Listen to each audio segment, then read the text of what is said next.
My op-ed today is about yesterday's impeachment. I sort of mentioned this briefly when we were, when I was on the air yesterday, saying that it seemed to me that the whole the whole Biden impeachment thing, which is being driven by Donald Trump. Donald Trump on Sunday night had dinner, a private dinner. Well, maybe it wasn't private, actually. There were several people there who told us this story. Had a dinner with Marjorie Taylor Greene. And at that dinner, he suggested to her that she really needed to lean on Kevin McCarthy, at least according to the people who were there, to impeach Joe Biden so that, when the election came around, it would be, Joe Biden wouldn't be able to say, I'm running against the only guy who's ever been impeached, or, my opponent has been impeached, blah-de-blah, that Trump could say, well, you've been impeached too. I mean, let's just be clear about this. It's not going to happen. Kevin McCarthy didn't even have enough votes to create a committee. He has not created an impeachment committee like Nancy Pelosi did. Instead, he's just slapping the word impeachment on the House Oversight Committee, the House Judiciary Committee, and the House Weaponization of Government Committee. It's really a marketing scam. But it reminds me so much of what happened in 2004. Our program had been on the air for about a year then. We've been on the air 20 years. We started in March of 2003. And back in 2004, Jerome Corsi was coming on our program. He's also the guy who wrote the book about Obama's lack of a birth certificate. And I mean, he's a Republican operative who specializes in smearing Democratic candidates. It's really that simple. And they found a bunch of guys who had been on Swift boats, which is what John Kerry had been. It's a type of riverboat that they were using in Vietnam, and none of them had served with John Kerry, the ones who were attacking him. In fact, the guys who did serve with John Kerry got together and created an organization to defend John Kerry. But, like Mark Twain is said to have said, a lie can travel halfway around the world while the truth is still putting on its shoes. And it turns out that, as I mentioned, Harlan Crow actually helped fund the Swift boat guys. Now, Democrats would prefer to win elections based on what they have done. Hey, we passed the Inflation Reduction Act. We passed the American Recovery Act. Joe Biden has created more jobs have been created during his presidency in the first 2 years of his presidency than any president in American history. Inflation has fallen more rapidly than any other time in American history. Unemployment is at 1960s level. Black unemployment is better than it's ever been in the history of the United States, et cetera, et cetera, et cetera. I mean, lots of accomplishments there that the Democrats intend to run on. Republicans really do not want to run on their accomplishments. I mean, can you imagine a Republican candidate running an ad on TV that says, vote for me. We force 10-year-olds to carry their rapists' babies to term. We want more guns to slaughter more of America's children. We want tax cuts for billionaires, more tax cuts for more billionaires. We want more fossil fuels to create more out-of-control weather. We want a government shutdown to cause a recession. And we would like a Russian victory in Ukraine. Do you really think anybody would vote for them if they said this is their platform? I mean, you and I both know the answer to that is no, and they know it too.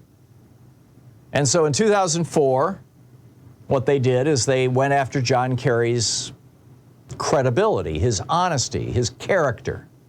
This was a pure character assassination effort funded by Harlan Crow, in part. Then in 2016, they did the same thing to Hillary Clinton. I mean, well, actually, they tried to do this to Barack Obama in 2012, saying that he wasn't a natural-born citizen. He wasn't born in the United States. He was born in Kenya. Can't you tell? He's got black skin. Oh, my God. It didn't work, and Obama was successful in ridiculing it. But they tried, and now they're trying it with Hunter Biden. Oh, and then in 2016, they did it with Hillary Clinton, with both her emails, with a little help from the Russians and Julian Assange, and the whole thing about Benghazi. The Republicans, the CIA had asked Congress for an appropriation to harden the CIA station. It was a CIA outpost. It wasn't a diplomatic station, even though a diplomat was killed there, to harden that CIA station in Benghazi, Libya. And the Republicans turned him down. The station got hit. 4 Americans got killed, which, by the way, had happened on multiple occasions. More Americans, CIA officers, diplomats were killed during the Bush administration than during the Obama administration. But that didn't matter. Hillary Clinton was Secretary of State, so they tried to pin it on her, and they did 2 years of hearings. Remember, she testified for 11 hours or something like 10 hours? And they were unable to pin anything on her. Emails, Benghazi, none of it. There was no there to any of it. But they didn't care about that. What they knew is that presidential elections are typically won by less than two percentage points. If you can shave off 1.5 points from the base by just demoralizing them, convincing them that you've got a really crappy candidate, and you can shave off another 1.5 points from independents by convincing them that, you know, this is not an honorable person, you should vote for the other guy, vote for the Republican, then you can win elections. And that's exactly what George W. Bush did in 2004, and this is exactly what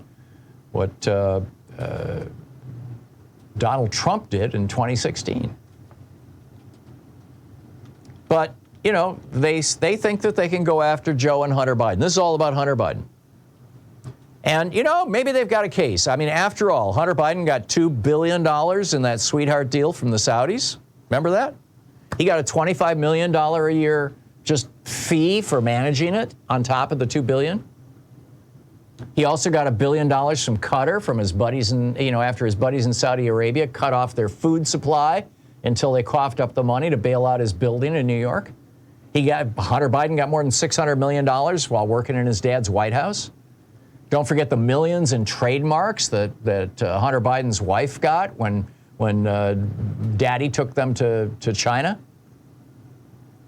Don't forget the multiple meetings with Russians working for Vladimir Putin, who was working then to get his dad elected president. Or the $30 million given to Hunter Biden by one of Israel's largest insurance companies to invest.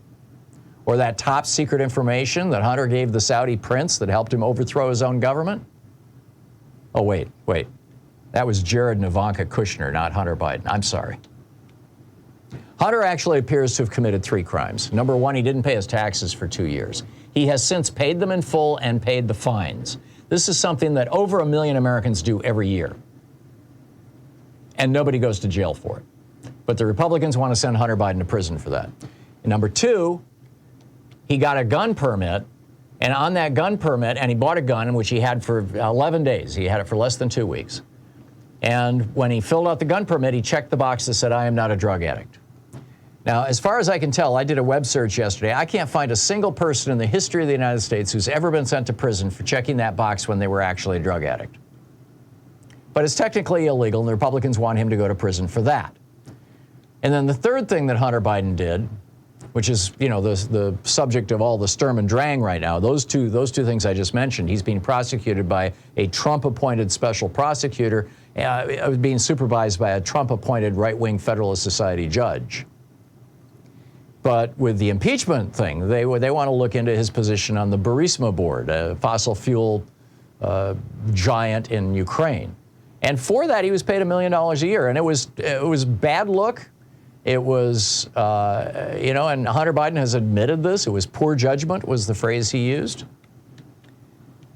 And, apparently, well, not apparently, I mean, it's been well established that while he was working at Burisma, he would call up his dad, the vice president, get him on the phone, put him on the speakerphone, and they would have conversations.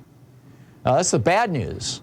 The good news is that his partner, the guy who testified before the Oversight Committee under oath, said that Joe Biden used those conversations to talk about the weather, to talk about family matters, and to try and talk Hunter into going into rehab, which he eventually did.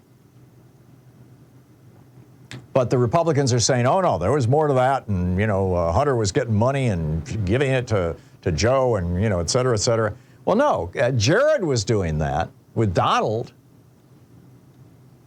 But, you know, like I said, Marjorie Taylor Greene had dinner with Donald Trump, and he gave her marching orders. This, you know, the headline over on Drudge, Donald Trump behind the Biden impeachment. Absolutely.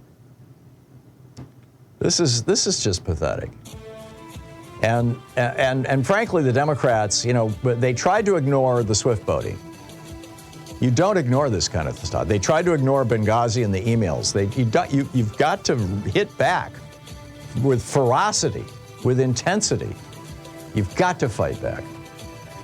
So we'll see how this plays out.